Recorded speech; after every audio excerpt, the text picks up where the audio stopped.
Está pronto financeiramente, emocionalmente? Se você é solteiro, né, ainda não casou ou está solteiro por algum motivo, e não se sente feliz, não pense que o relacionamento vai te completar dessa forma. A gente tem que estar completo pelo que nós somos, como homem, como mulher, na presença de Deus. Está claro, gente? Então, a vida adulta, que a palavra de Deus nos chama para isso. E aqui já começa, essa autonomia começa com a escolha do parceiro, que é uma coisa que a gente passa batido desde cedo. Como é que você que já casou, como é que você escolheu o parceiro? Ou você que está querendo namorar, casar, qual foi o objetivo? Como é que você escolhe o seu parceiro ou parceira? Eu acho interessante quando Abraão, já no final da vida, ele pensando numa companheira para Isaac, que ele manda procurar alguém dentre a sua família. Há um outro texto que eu acho muito interessante, em 1 Coríntios 7,39, falando das pessoas que ficaram viúvas ou estão solteiras ali, que ele pode casar de novo, contanto que seja alguém do Senhor. Então, a nossa escolha também já entra aqui nesse processo de vida adulta. Como você está fazendo essa escolha? As expectativas que nós temos para a vida familiar, ou para a nossa vida como solteiro. O que nós estamos tendo de expectativas? A relação que nós vamos ter com as outras famílias. Porque quando você casa, se une num relacionamento, você está se relacionando também com a família de origem da outra pessoa. Então, a vida adulta nos chama para tudo isso, para essa autonomia. Também a gente pode olhar a questão da união, dos acordos. E aqui saindo um pouquinho desse texto, trazendo exemplos de outro texto. Amós 3,3 diz, andarão dois juntos se não estiver de acordo. E é interessante que na conjugalidade, na relação de casal, falta muitos acordos. É uma sociedade, mas eles não chegam no consenso. Por exemplo, acordo nas finanças. Como é que é a administração na sua casa? Aí o dinheiro é meu, o dinheiro é dela, fica aquela coisa, aquela briga. Acordo nas finanças, renda conjunta. O mais ideal seria juntar. De onde vem a nossa renda, não importa de onde, a renda da família é essa. União, unir os acordos. A questão da comunicação, do diálogo da família. E aqui em Efésios é interessante que ele começa falando de deveres, ele não fala de direitos. Interessante, né? Há outros textos na Bíblia, e geralmente eles vêm apontando para nós, nos orientando sobre os nossos deveres, não sobre os nossos direitos.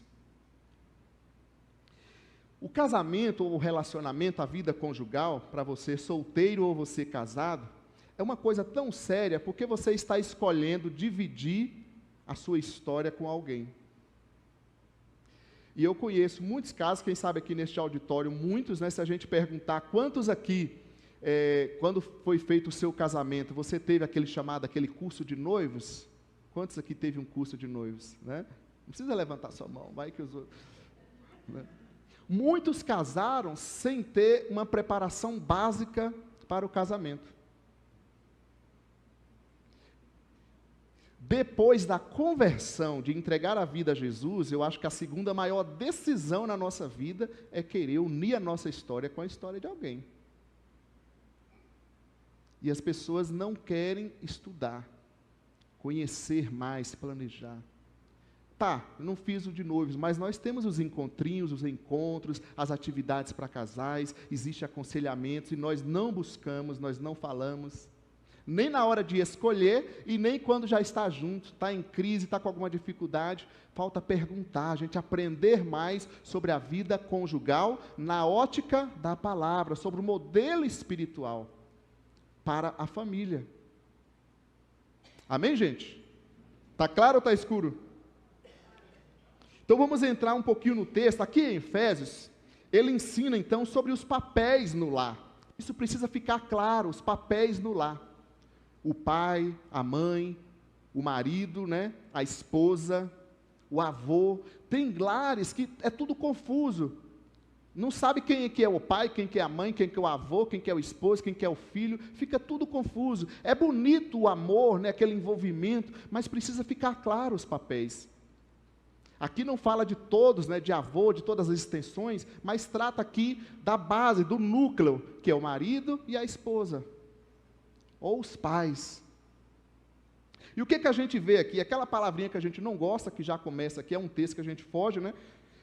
Para a mulher, para a esposa, pede aqui, mulheres sejam submissas, ou no versículo 33, a palavra respeito, e não tem como a gente fugir, porque a palavra é essa mesmo, você vai no grego, você pode ir para onde for, é essa palavrinha que dá urticária em algumas mulheres, quem sabe, né? Ou quem sabe também alegra de forma errônea alguns homens, até algumas mulheres mais machistas, porque não é isso que está se pensando de escravidão, de subjugado, a Bíblia não aponta nada disso. Porque o contexto que está se aplicando a palavra aqui é um contexto cristão. E o contexto cristão, desde o versículo 21, é uma submissão mútua e espontânea, voluntária. O versículo 21 diz, sejam submissos, sujeitem-se uns aos outros. A gente não pode esquecer do versículo 21 no lar. Mas dentro do papel do lar, de fato, está apontando aqui essa característica. Quem sabe tinha outras. E a gente vai ver, quem sabe, alguns motivos para a gente observar essa característica aqui da questão da sujeição, do respeito da mulher. Quando nós olhamos para a sociedade, me parece que cada vez mais tem se perdido a figura masculina, né? O movimento feminista com certeza trouxe muitas coisas importantes, né, na história, na conquista da mulher. Mas também parece que a gente vê certos extremos onde o homem é taxado como né, cada palavra que é até difícil, é colocado de escanteio, e na Bíblia não é. Existe o lugar da figura masculina, o lugar do homem, do esposo, do pai. E aí você vê a palavra de Deus aqui pedindo mulheres, que quem sabe são tão mais para frente, espera aí, ande com seu esposo, não vá sozinha de frente. Eu sei que você é muito talentosa, mas espera aí, calma, caminhe com seu esposo. Amém, gente? Para aqueles que pensam, mas a Bíblia está diminuindo a mulher, é na verdade o contrário. O cristianismo, ele igualou a mulher na condição do homem. Um texto de Gálatas 3:28 diz que no cristianismo, né, em Jesus, não há judeu nem grego, não há homem nem mulher. É interessante porque no judaísmo, a mulher não participava do culto normal, tinha a ala das mulheres lá fora, né? Tipo assim, seria o corredor lá, as mulheres ficavam, e só os homens entram no templo. Ainda, na verdade, ainda hoje é assim no contexto árabe. Não é? Tá certo, gente? Ainda hoje é assim. Só que no cristianismo mudou. As mulheres foram inseridas no culto com o mesmo direito dos homens. Então, para esses que querem pegar essa palavrinha da submissão aqui e colocá-la no contexto errado, pode esquecer, porque não é isso que a palavra de Deus quer dizer. Mas dentro do lar, de fato, aparece essa estrutura que a gente vê no texto, lembrando sempre do primeiro versículo 21, sujeitem-se uns aos outros. A outra observação é que essa sujeição, ela é de acordo ao Senhor, como ao Senhor. Se tiver alguma coisa fora daquilo que é bíblico, você não deve se sujeitar ou dar ouvidos ao seu cônjuge nesse sentido. E aí o versículo 23 usa uma expressão dizendo que o marido é o cabeça. E aí complica mais para mim explicar o negócio agora. Dá vontade de fugir desses textos, né? Como assim o cabeça, Léo? E aí geralmente quando a gente faz algum curso de noivos ou algum aconselhamento, eu sempre pergunto para as pessoas, o que você entende por cabeça? E as palavras que a gente ouve é assim, é o chefe. Cabeça é o chefe, não é isso? Quem manda aqui? Se você é o chefe, o seu cônjuge é uma funcionária ou um funcionário, né? Porque chefe tem funcionário, não é assim? Então, se você é chefe, tem funcionário.